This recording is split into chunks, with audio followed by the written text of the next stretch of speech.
I think we can get started. So, good morning, everyone, and welcome.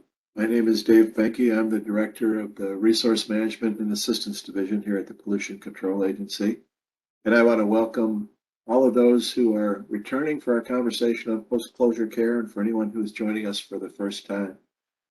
Today we're going to be diving in a little deeper, and we really appreciate your willingness to participate with us as we discuss the long-term care of our landfills. Today we'll focus on specific landfill components that we are proposing be reviewed at the end of the post-closure care period. For us, preparing to get the best plan together to manage our facilities with an up-to-date process that we can all follow is really important.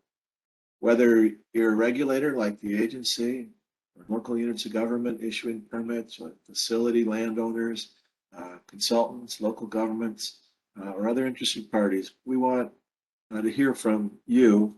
So jump in anytime with questions or use the chat function with comments or questions. And we welcome all of you and look forward to your input and perspective in this process. I'm going to turn it over to Lucy Amundsen, and she will walk through our agenda for today. But again, I really appreciate you being here and look forward to your input. Thank you. Thanks so much, Dave. Welcome. I'm Lucy Amundsen. I do communications here at Minnesota Pollution Control Agency, and we're really pleased to welcome you back, I hope, to our second stakeholder engagement meeting on this topic.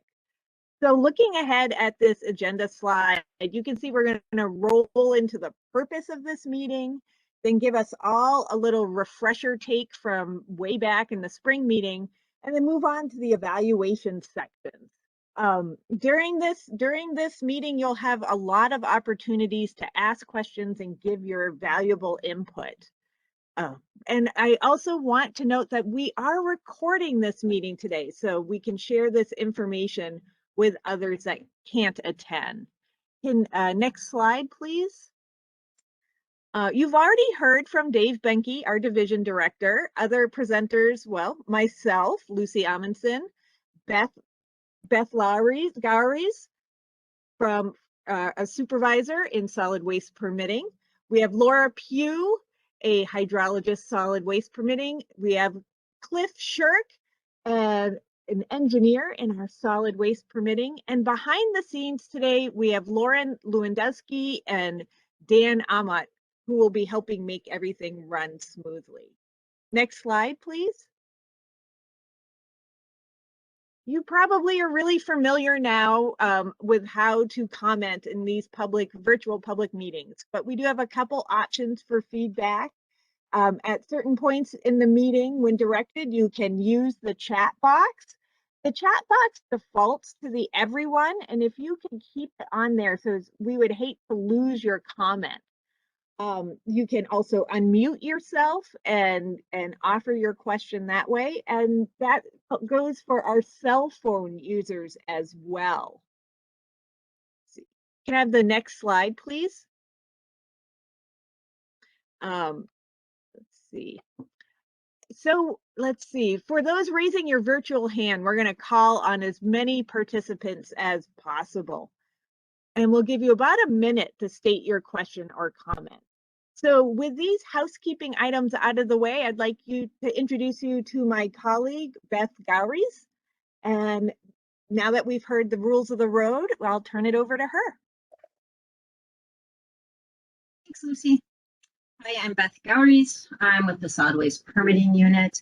And at our first stakeholders meeting in March, our goal was to get us all on the same page by going over some of the problems we were encountering with post-closure care, review the rule requirements for post-closure care, and share what we had learned from other states, professional organizations, EPA, and MPCA programs.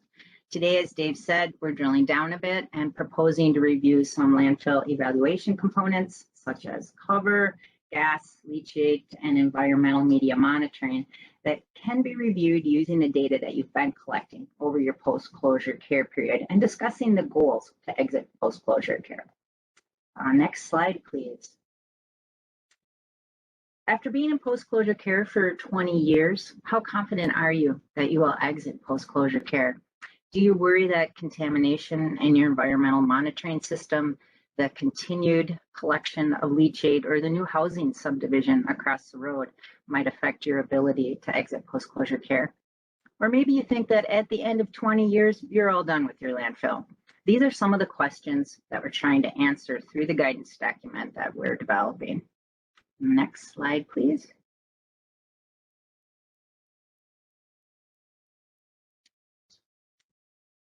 We all want to get to the same place of protecting human health and the environment. The goal of the guidance document is to produce a transparent, consistent process that takes site-specific conditions into account in decision-making. Further, we want the guidance document to help you at the time that you are considering closure so that you can plan a cover and a monitoring system that can meet the long-term goals. Next slide. For today, we'll discuss the various landfill evaluation components, the cover, the gas, leachate, environmental monitoring, and the data to evaluate that's necessary to meet the goals we are presenting in our talk. Your role is to identify if the evaluation components, goals, and data evaluation process That's the way that what the rule says. Oops, are you asking a question? Sorry. I can hear somebody a little bit. Here, I'll finish up here and then maybe we can open it up for some questions. And well, perhaps they could put something in chat. Yeah, that's good too. Sorry, I thought it was background noise at first. So as you look into the future, do you see problems with implementing this process that we're proposing? Then after we get some of your comments, the MPCA will consider your comments for use in our draft guidance document, and we'll write up a draft guidance document for further comment, and we hope to have that ready for everybody in the fall where we'll have another meeting. I hope that you've heard me use the terms environmental components, goals, and data evaluation a few times. You'll hear more details about each of these landfill evaluation components from Laura and Cliff, as this is the foundation for the guidance document and the talks that we're having today. All right, I'm all done and we can take a look at chat here. I can figure out how to do that. Oh, I don't see anything. All right. Well, there's going to be a lot of times for asking questions. So Laura, if you want to give us a little background, Laura's up next. Thanks, Laura. Thanks, Beth. Hi, I'm Laura Pugh. I'm a hydrogeologist with the solid waste permitting section. I'm going to quickly go through the stages of the landfill process, starting with closure. This is a refresher from the last meeting, so I will be pretty brief. I also want to review some of the feedback we received from our first meeting. Next slide. This is the first stage when the facility is active. The rules require a closure plan and a post-closure care plan be submitted as part of the permit application. These plans are approved and updated as necessary with every permit reissuance during the active life of the landfill. Much of the foundation for how a landfill is managed after closure is laid out in these plans. Next slide. The second step in the process occurs when a facility closes. This is when a facility initiates the prescribed closure procedures per their closure plan, completes a final survey after the cover construction, files a deed notification, and then submits certification of closure to MPCA. The rules require MPCA then to issue a closure document containing the post-closure care requirements and any monitoring, testing, and reporting and site maintenance requirements. And it specifies the length of the post-closure care period as a minimum of 20 years. Next slide. After closure is certified, the facility enters the post-closure care period. The requirements include maintenance of the cover, such as mowing, identifying and correcting erosion, and monitoring and reporting of environmental data. And the landowner should not allow any use that will disturb the integrity of the final cover. The agency can modify the closure document to extend the post-closure care period beyond the original 20-year period during this time. Next slide. We're currently considering the specific evaluation needed to determine when a facility can exit post-closure care. Some things to note. There's no clear evaluation process in the rules for sites nearing the end of post-closure care period. Based on the evaluation of site data, a determination should be made whether to allow the closure document to expire or to amend it and extend the post-closure care period. Even though the arrow is shown at the transition point in this figure, the evaluation needs to begin before the closure document expires. And realistically, both MPCA and the facility should be reviewing site conditions and data well before the end of the post-closure care period. Next slide. The final stage is custodial care period. The owner must maintain the property in perpetuity, for instance, mowing, with only limited requirements for managing the site and the end of monitoring in close custodial care. It's important for us to ensure sites transitioning out of post-closure care remain protective. So those are the 5 stages. Next, I'd like to take a minute to talk a little about the feedback we received during and after the first meeting. Next slide. First, I want to thank everyone who's provided feedback. We received several questions during the meeting, and we have had several people fill out the survey after the meeting. As we develop more details in the guidance, we're expecting there may be more specific comments. Your perspectives help us to identify any additional issues we need to consider as we draft the guidance. Next slide. The survey was sent out after the first meeting. We included several questions to make sure we are on the right track for this process and that our methods for sharing information were helpful for introducing the topic. Here are some of the main things we heard. We added a few of the suggested references that people mentioned, and we plan to post that full reference list on the website. There were concerns related to how the guidance would be applied. As you might expect, there was concern that guidance be applied evenly or fairly, and that site-specific characteristics would be considered. In addition, people that replied to the survey were interested in continuing to participate and provide feedback as the process moves forward. So we were glad to hear that. We'll continue to have multiple methods for providing feedback. And again, thank you for your participation so far. Now I'd like to turn it over to Cliff to give a quick overview of the resources we've reviewed so far. Next slide. Thanks, Laura, and hello, everyone. My name is Cliff Shirk, and I'm an engineer in the Solid Waste Permitting Unit. During the last meeting, we went into detail on some of the existing guidance documents on landfill closure, and I'm going to provide a brief overview of those documents and then summarize the common themes that we are planning to incorporate into our own guidance. Next slide. So first, what resources have we been using to help us develop guidance around the post-closure care process? The MPCA started a continuous improvement project back in the fall of 2019 to look at current closure and the current closure and post-closure care process. As part of this, a subgroup of technical staff members was formed to look into what guidance documents had been published around these topics. As you can imagine, this topic is not unique to Minnesota, and we didn't want to reinvent the wheel because other states and organizations have already published guidance on the post-closure care process.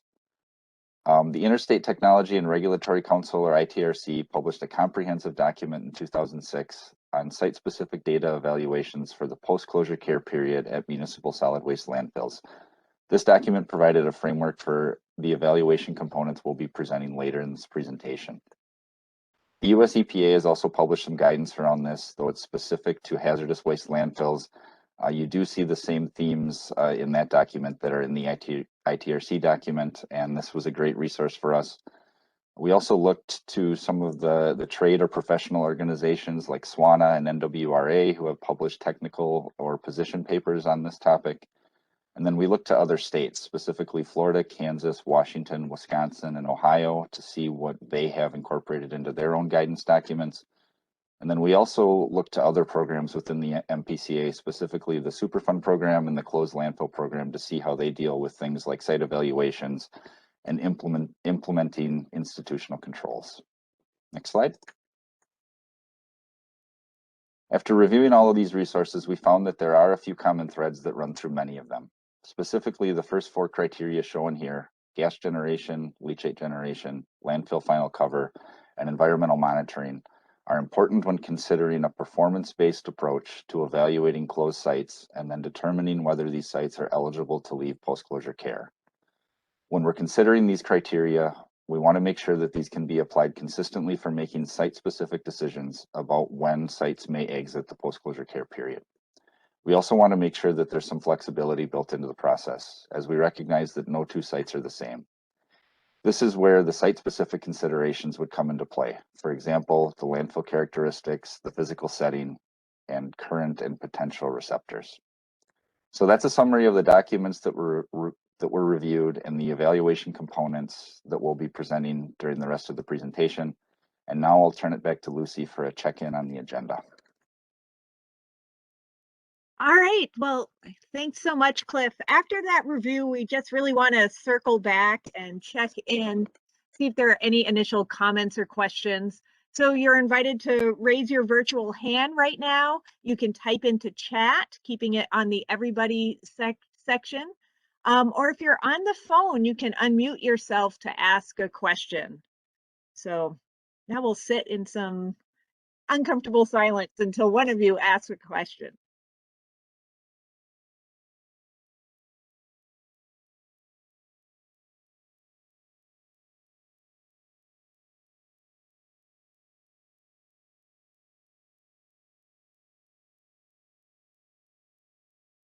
Well, if there really is no questions, we can go back to Cliff again to start us off as he moves us forward. Thanks, Lucy. Now we're going to turn to the main topic of this meeting, which is introducing the draft guidance that we're considering for the post-closure exit evaluation. I'll start by going over the objectives of this evaluation, define a few terms, discuss how this guidance will be different than the current process, and then step through a few of the evaluation components. We'll then pause for some questions and comments, and then I'll turn it over to Laura to bring us through the rest of the topics. Next slide. First, the objective of this project and the development of the new guidance. The big question being considered for the guidance is what conditions need to be met to require very little long-term maintenance. The long-term goal is to have conditions at the landfill that are protective of human health and the environment, even when active management of engineered controls like leachate collection systems and landfill gas collection systems has ended. This does not mean that continuing obligations won't be needed, especially if ending the use of some engineered controls are predicated on others. For example, the effectiveness of the landfill cover system can have a major influence on the amount of leachate and landfill gas generated. Therefore, the integrity of the cap would need to be maintained, though this may only require periodic mowing and inspections. The purpose of having a post-closure care period is to allow time to meet the objective of protectiveness while requiring minimal maintenance. In a perfect world, old landfills would only require a landscaping company after the post-closure care period has ended. The guidance should help with long-term planning to meet the goals for each of the evaluation components. Next slide. Before we get too far along, I'd like to introduce a couple terms that we'll use throughout the rest of the presentation. As we discuss some of the components that include engineered systems, we'll often use the terms active and passive management. It's difficult to provide a concise definition for these, as it may be dependent on which component we're evaluating. For some of the components, the concept of active versus passive management may be fairly straightforward. Active landfill gas collection systems require an energy source to collect and manage the landfill gas. As gas generation tapers off, the system could eventually be converted to passive management when the landfill gas generation rate is low enough that it could be vented to the atmosphere either through dedicated landfill gas wells, which could be the same wells that were used for the active gas management system, or through the landfill cap. But this could only happen when data indicated that gas generation rates were low enough that passive venting could effectively prevent landfill gases from migrating to areas outside of the landfill. The concept would be similar for leachate, though the method of passive management may be different. For example, if leachate was being generated in minimal quantities and the quality met certain standards, it could potentially be managed in an evaporation pond instead of being sent to a wastewater treatment facility. We'll touch on this a bit more when discussing the components individually. Next slide. I'd also like to touch on how the new evaluation process we're proposing is different than the current process. Under the current process, the landfill owner must submit a post-closure care summary report 6 months before the closure end date. There is existing guidance for what must be included in that report, but at that point, it's not clear how the MPCA will evaluate the report. The biggest change being proposed by this guidance is that the facilities planning to transition out of post-closure care will have a better idea of what information is needed for the MPCA's evaluation. Having a better definition of the goals makes it advantageous for facilities to do long-term planning. This allows time to figure out what issues you may have and prepare for the post-closure care evaluation. Planning ahead should also help facilities build their case. By the time a report is submitted with the data needed for the post-closure care exit evaluation, you and the MPCA should already have a good idea if the facility meets the goals needed to exit the post-closure care period. Next slide. Now that we've touched on the big picture items for the guidance, we'll step through what we have outlined so far. This includes the primary components we'll consider in our evaluation, and we'll specifically talk about the data needs to support the evaluation for each component. Then we'll discuss some additional information that may be useful for sites that have ongoing issues and may need to consider the associated risks. We'll also go through what to expect after the evaluation. In some cases, the data may not support that the site is ready to leave the post-closure care period, and this will require an amendment to the closure document, extending the post-closure care period. Or if the site is ready to exit post-closure care, then we'll review the limited obligations that remain. Next slide. First, we'll review the goals for each of the evaluation components and the data needed to support reaching that goal. The landfill schematic on the screen identifies each of those components, and we'll refer back to the schematic for each component to help identify the different pieces involved for the evaluation and the data needs. It's worth noting that not all of these may be relevant depending on the facility type. In those cases, the evaluation of the relevant components like the landfill cover system and the environmental monitoring will be more critical. It's also worth noting that it is the responsibility of landfill owners and operators to provide the data, and that data needs to be collected during the 20-year post-closure care period. The data collection is not something that can wait till the end of the post-closure care period, as data trends need to be considered for the evaluation. Next slide. The first evaluation component we'll touch on is the final cover system for the landfill. As shown here, this is the vegetated cover that is constructed once the landfill has reached its final waste grades.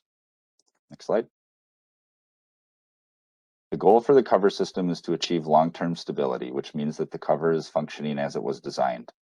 This will provide adequate performance for rejection and management of precipitation, and the cap needs to be able to maintain its integrity while doing so. And while the landfill cover system may seem like the icing on the cake for a landfill, we're presenting this first because it may actually be the first goal reached. It will also have a major influence on the amount of leachate generated, on the amount of landfill gas generated, and can help to mitigate groundwater contamination if the facility is unlined. And note that achieving the stability does not mean this component is done. There would be minor maintenance requirements like mowing needed to ensure stability is achieved long-term. The long-term maintenance and post-closure care will likely be similar once the facility exits post-closure care. Next slide. In order to show that the final cover system has achieved stability, there are several key pieces of data needed to evaluate this component. First, survey data. We all know that landfills are going to settle over time, and survey data helps demonstrate how much settlement is occurring. This can help identify any low spots that have developed on the cap that prevent the cap from operating as designed. Next, any documentation of regular maintenance and inspections can help to evaluate whether the final cover is maintaining stability through time. This will identify whether the surface water controls are preventing erosion, whether the slopes on the landfill are stable, whether any leachate seeps have developed, and whether there are any changes to the vegetation quality. The facility should also continue to document compliance with any other permits that may be in place, like an industrial stormwater permit. Next slide. The second component we'll evaluate is the leachate collection system. This is an engineered system for facilities with a bottom liner to collect and remove leachate as it accumulates on the bottom liner. We should first note that not all facilities have leachate collection systems, so this may only apply to a subset of our facilities. Next slide. The goal for this component is to be able to cease active management of the leachate. The obvious way to achieve this goal is for the facility to eventually stop generating any leachate, though we recognize that this may not be achievable within the post-closure care period. Therefore, we need to revisit this idea of passive management and what that might look like for facilities after post-closure care. Unfortunately, there's not a one-size-fits-all solution for this.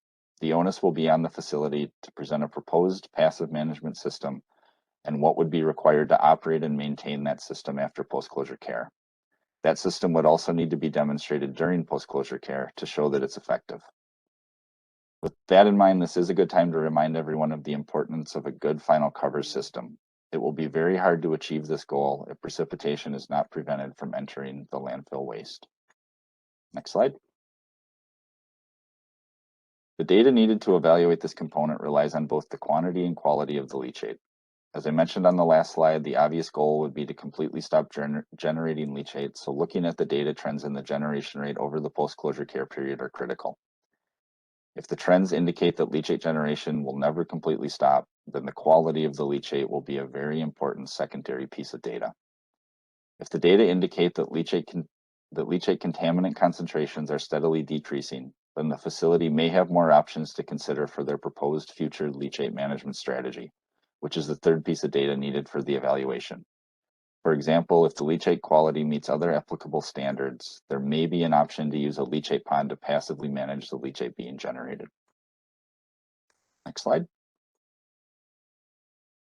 The third component is the landfill gas management system. For facilities that generate a lot of landfill gas, like MSW landfills, this system will collect this gas through a network of wells within the waste and route this gas to a central location where it can be burned or utilized for energy recovery. The system also includes a network of perimeter monitoring probes to make sure gas is not migrating horizontally from the landfill. Similar to the leachate collection system, it is worth noting that not all facilities may have an active gas management system depending on the waste type, so this may not be applicable to all facilities. Next slide. And again, similar to leachate collection, the goal for this component is to shift to passive management of the landfill gas as the generation rate tapers off. This could involve converting the gas wells used for the active system to passive vents, which may still be able to control the offsite migration of landfill gas by providing pressure release points for the gas to vent directly to the atmosphere instead of migrating horizontally offsite. Next slide. Data needed to evaluate this component include trends for both the gas generation rate and gas quality, which would be collected during regular monitoring of the gas wells, gas vents, and perimeter gas probes. These data would be used to provide a landfill gas migration monitoring summary. This summary would include not only the data trends, but also a consideration of any nearby occupied structures. The summary would need to show that the gas management system, whether in an active or passive phase, would be able to control explosive gas migration and protect human health and the environment. Based on the results of this monitoring summary, a landfill owner or operator may choose to stop actively controlling the landfill gas and evaluate the consequences. For example, this would involve reducing the operation of an active gas collection system to determine the effect of gas migration at perimeter monitoring points. Prior to shutting the system down, the landfill owner or operator must propose a monitoring strategy and obtain necessary authorization from the MPCA. Facilities that go through this step-down process may be best positioned to successfully evaluate ending post-closure care. For any change to the gas management system, the status of any permits would also need to be considered, as there may be constituents in the landfill gas that could require a permitting evaluation as the facility considers transitioning to passive venting. And with that, we'll pause for any questions or comments. We know we're throwing a lot of information at you, so we want to give everyone a chance to ask questions about these first three components while the information is fresh. Over to you, Lucy. All right, thanks again, Cliff. So we're going to do the same question answer. You can write in the chat You can raise your virtual hand or you can unmute yourself on phone. And I do see someone has put a question in the chat. Fred Doran says, as part of the guidance, it would be a good idea to discuss how design and operation controls during the active phase can reduce the liability during PC and custodial phases. For example, how recirculation reduces gas generation, settlement, and possible cover impacts and leachate concentrations. These decisions happen well before you decide to close. And Beth indicated knowing the goals will help throughout the life of the landfill. And I don't know if anyone else on our panel has anything to add to that. No, I think that's a great point, Fred, and that comment is definitely, we'll consider that for sure. Good. So anyone else care to put forward a question? Okay. Well, now we'll review the final evaluation component and discuss risk considerations with Laura Pugh. Thanks, Lucy. I'm going to talk about the environmental monitoring category and then some of the additional risk considerations that may apply at some sites.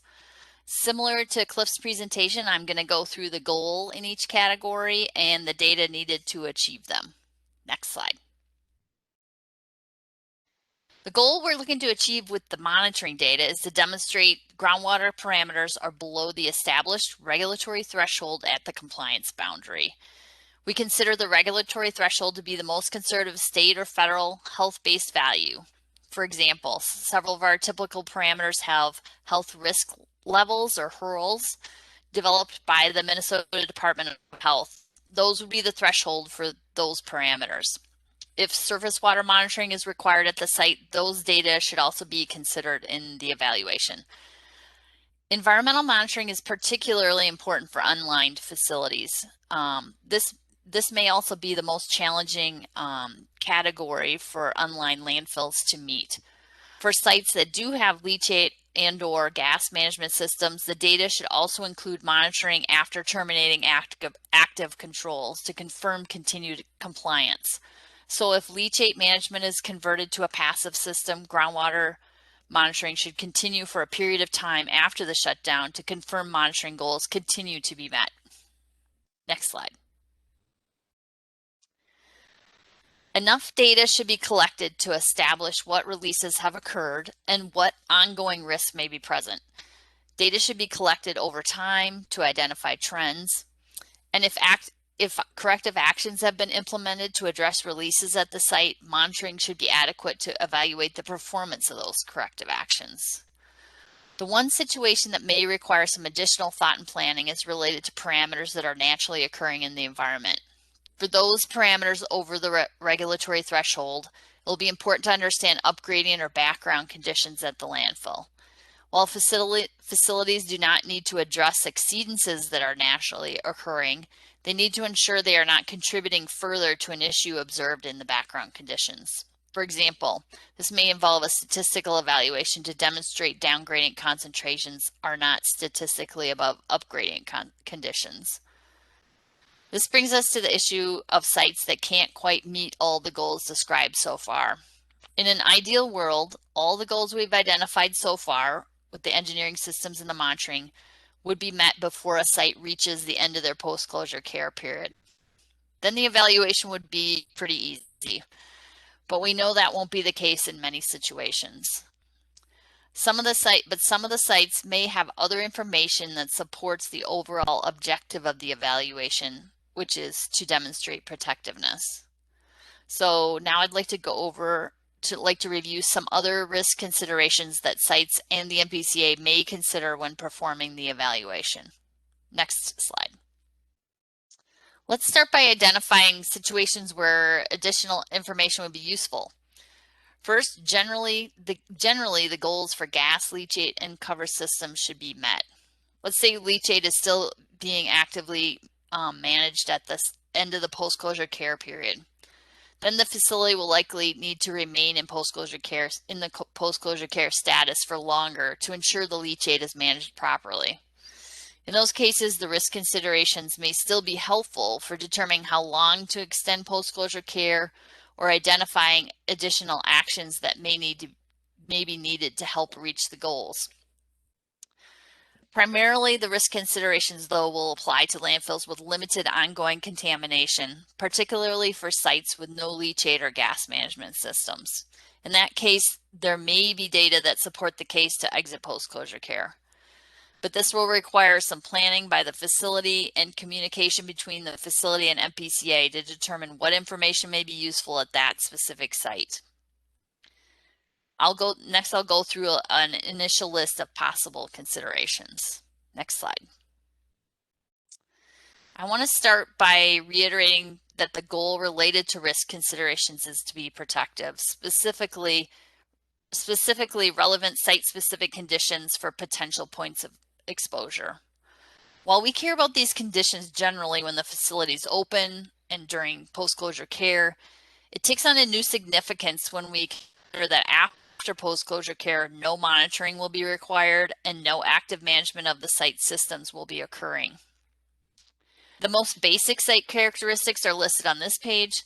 The type of waste, in other words, what types of contamination could be released, type of cover and liner, so how likely are releases both now and in the future, depth to groundwater, site geology and hydrogeology, site access. Do we need to worry about someone or something compromising the cover? And then uncertainty associated with the characteristics above. If a site was operating before waste types were controlled, or we have complex geology with limited monitoring points, this increases the need to ensure the other goals are met. Next slide. This next group of consideration relates to the properties of any observed contaminant releases. How fast will the contamination move? Will the concentrations change over time or over distance? Again, the amount of data to support those determinations will matter. The less we know, the more likely we are to keep the facility in post-closure care to ensure it is being monitored. Next slide. And finally, this is probably the most important group of considerations, and that's the potential receptors. We already look at current drinking water receptors, wellhead protection areas, and potential ecological receptors. But we'd also have to consider what receptors could exist adjacent, particularly down gradient, of the site in the future. That's where the proposed or possible land uses at and adjacent to the site come in. If there's ongoing contamination, can it be demonstrated that it will not be able to impact current or potential receptors? Maybe contamination is controlled and minimal, and potential receptors are somehow limited or prevented. Then the case could potentially be made for exiting post-closure care. Next slide. So how does all of this fit into the overall review process? Our advice is to start planning and discussions early, collect enough data to limit the uncertainty about site conditions and any contamination present. Don't just go along for 20 years without evaluating your progress towards the goals. What other data could be collected to resolve any issues that are present? If a facility wants to exit at the end of post-closure care, they must submit a post-closure care summary report 18 months before the expiration date of their closure document. Currently, we also have a checklist with the post-closure care summary report requirements. This list will likely need to be updated as part of the guidance to tailor it to the goals we've outlined so far. We don't just want a data dump. The report should be a summary of the data outlined in the previous slides with discussion on how the goals have been met.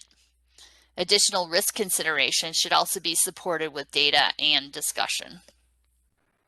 Once MPCA makes a decision, an amendment to the closure document will be issued, or the facility will exit the post-closure care period when the closure document expires. Next slide.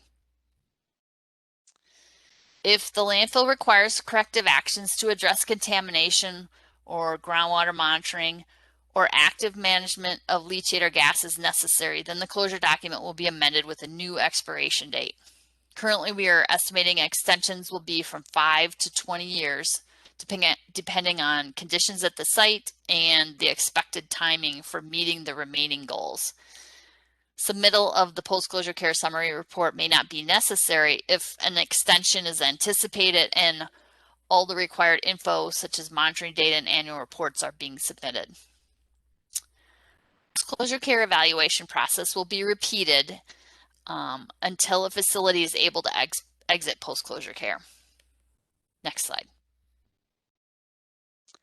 When a facility has exited post-closure care, at a minimum, some obligations still remain as established per the rule. Maintenance of the cover with regular cap inspections, and then prevention of activities that would compromise the cover. Also, maintenance of engineered controls that are left in place. Examples include passive gas vents, runoff control, and fencing that help protect the cover. Finally, adherence to any agreed upon institutional controls. This includes any administrative and legal controls required to minimize the potential for exposure to contamination and/or to protect the cover. Examples include land use and zoning tools like deed restrictions and environmental easements, environmental notices to the public, or restriction on the use of groundwater.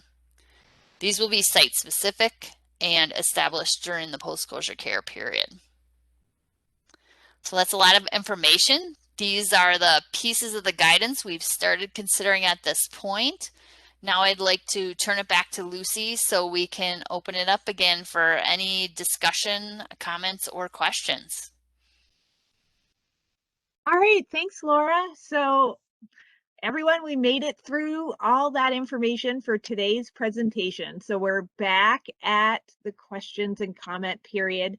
I do see some things going on in the chat. I also want to remind you, you can raise your virtual hand, or if you're on a cell phone, you can unmute yourself and ask a question.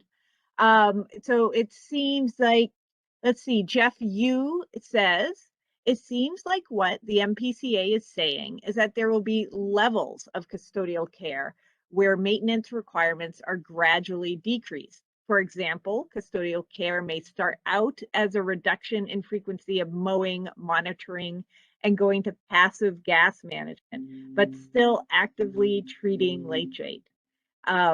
So would anyone on our panel like to comment on that?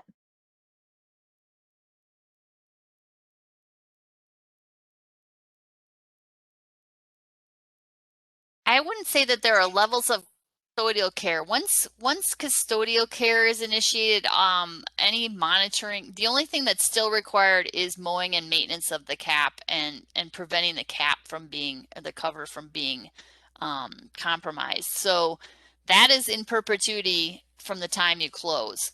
The other piece is if there's any stepping down, and I may defer to Cliff on this, but if there's any stepping down, that would happen during the post-closure care period. When there's still monitoring going on too. Yeah, Correct. you know, And go ahead, Beth. no, I was just not talking about the post-closure care thing, but you know, we have the flexibility to increase the 20-year post-closure care period. And it could be that there's levels during post-closure care or the extended post-closure care. And just to be clear, that custodial care period would come after this post-closure care period. So getting to custodial care would require that your active systems for leachate and gas management would not be needed anymore. All right. William asks, what is the rule requirement for submitting the report 18 months before end of PC? So that is not written in rule. That's actually a proposed change. Right now we have it written in, I think, most of our permits that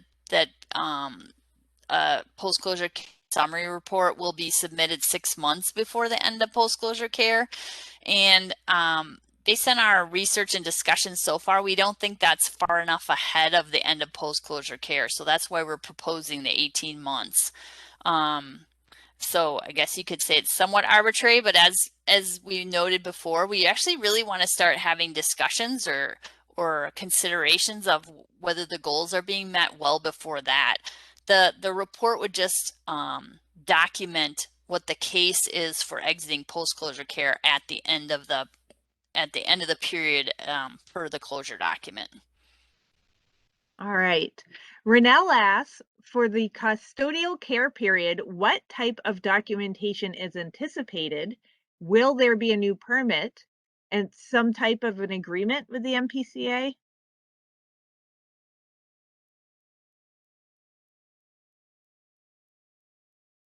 I don't know that we really want to wade into the custodial care for this. You know, we're really trying to, for this portion of the guidance, to focus on that post-closure care period. So Laura or Beth, I don't know if we want to engage on the custodial care piece.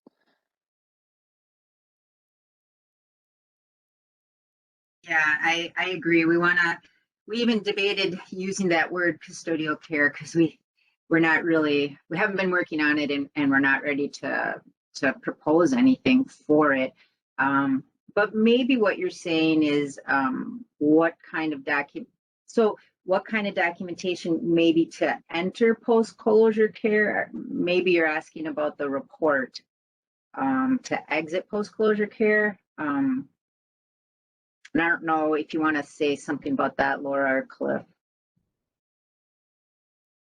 I mean, There's really no documentation for entering custodial or exiting post-closure care. It's really just the expiration of the closure document. There's nothing else in rule, although there is requirement in rule to continue to maintain the cover system.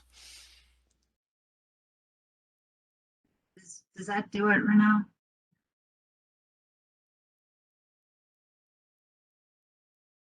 Well, let's see. We could move on to another question and she can get back to us. When you say, this is from John, when you say contamination, what is the definition of contamination being used? Is it contamination and exceedance of HRL, exceedance of IL, or any level above background up gradient concentration? So we're defining it as, so we're obviously concerned in protectiveness, particularly offsite, which would mean any, we want to make sure that any groundwater that's offsite does not exceed the HRL or whatever the relevant lowest health-based value is out there. Again, with parameters that are naturally occurring, we want to establish what the background concentrations are so that the facility is not have, so in other words, if naturally occurring conditions are slightly over the HRL, say, we want to make sure that they're not any higher than that downgrading of the facility. We're complete on that. William asks, what mechanism will be used to document / enforce custodial care requirements? An agreement, NPDES permit, other?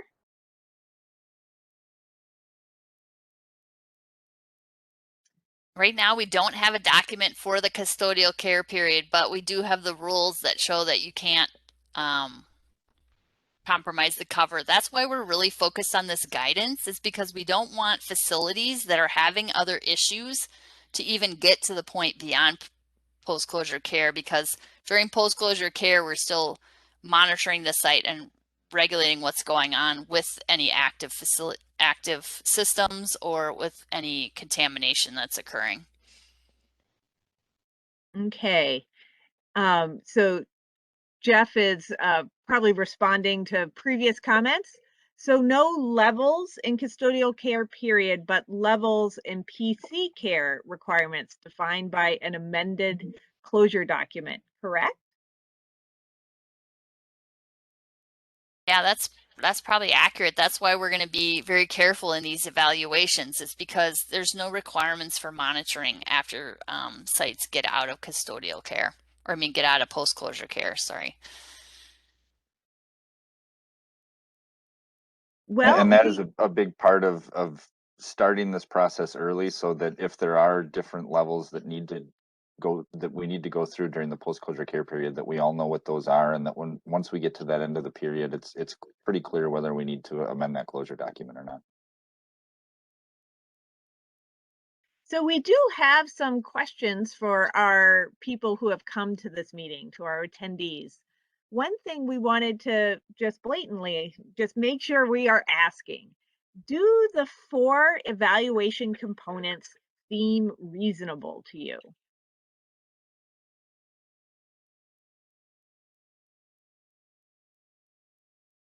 Maybe my panel can remind us what those 4 evaluation components are. Sure, and Dan could maybe go to slide well,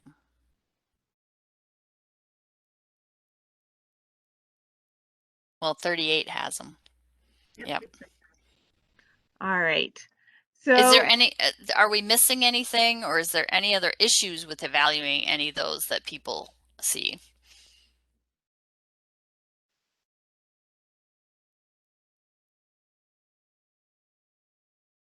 okay.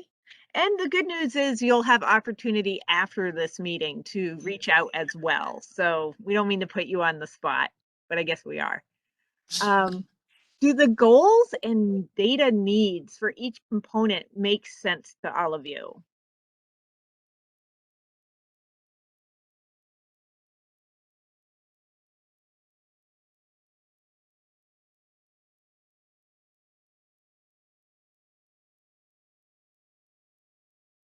Okay, again, you can reach out to us after. Do the performance standards allow for the appropriate level of site-specific flexibility?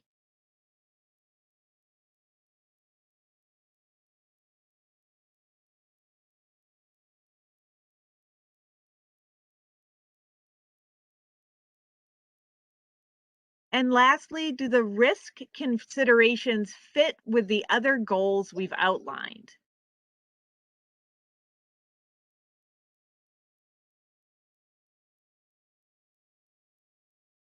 Oh, we have a little chitter in the chat going on there. Let's see. Fred is asking stormwater evaluation, or is that part of final cover? That would be part of the final cover evaluation, but would also depend on whether there are other stormwater permits that are already in place, like an industrial stormwater permit. And I didn't mean to skip Fred here. It says, are you envisioning that the MPCA permittee relationship during custodial care, example, South SW permit mechanism, remains in place? Maybe, whoops, I'm sorry, people are chatting over me. Maybe your last answer addresses this question, but it is important. Right. think- Oh, go Go ahead, ahead, Cliff. Laura. Well, I think that kind of depends. I mean, I know that that's not always a very satisfying answer, but depending on the facility, there may still need to be continued engagement with the agency, depending on what that site looks like once it exits that period.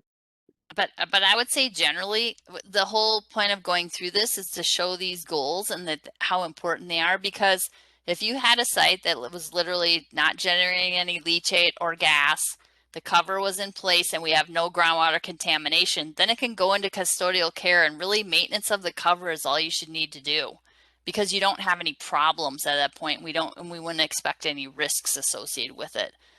So that's the purpose of this guidance, is to clarify what those goals are. It's because we're not expecting to continue regulating the site in any great at any great level after it leaves post-closure care. And remember too that there's that there might be other permits that you're holding. You know, if you need a permit for stormwater, like you said, or gases, or to discharge from your pond that's passively collecting your leachate. We're just talking about the solid waste requirements right now, but keep those other requirements in mind. And thanks for the question. We do have one more question. Jeff asks, what is the MPCA approach to financial assurance?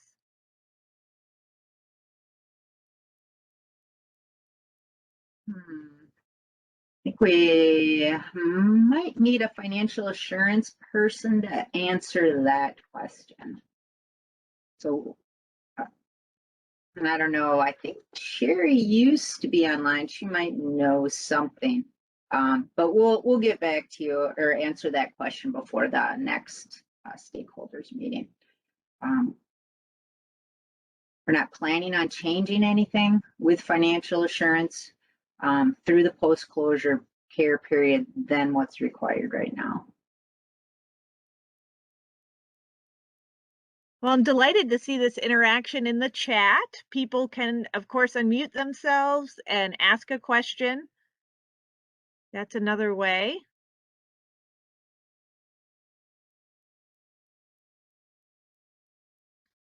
Right. And you can, of course, submit your feedback online too. So,